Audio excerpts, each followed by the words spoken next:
వెంకటేశ్వర స్వామి గడ్డం దగ్గర రక్తం ఎందుకు కారుతుందో మీకు తెలుసా?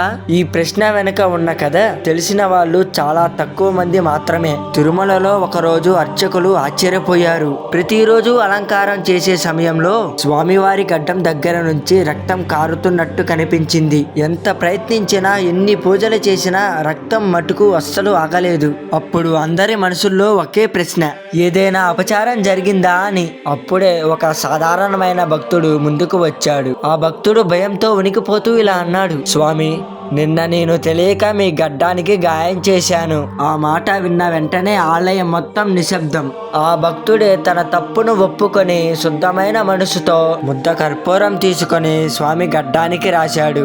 అంతే, ఆ క్షణంలోనే రక్తం ఆగిపోయింది. అక్కడ ఉన్న ప్రతి ఒక్కరి కళ్ళల్లో కన్నీళ్లు కారుతున్నాయి. ఇది సాధారణమైన విగ్రహం కాదని, ఇది సజీవమైన దేవుడని మరోసారి రుజువైంది. అందుకే ఈ రోజు కూడా తిరుమలలో వెంకటేశ్వర స్వామికి ముద్ద కర్పూరం రాస్తుంటారు. ఇది కేవలం ఆచారం కాదు, భక్తుడి హృదయం దేవుడికి ఎంత దగ్గరగా ఉంటుందో చెప్పే సంకేతం. గోవిందనామం చెప్పే ప్రతి ఒక్కరూ మన ఛానల్ ని సబ్స్క్రైబ్ చేయండి ఫ్రెండ్స్. గోవిందా గోవిందా అని కామెంట్ చేయండి.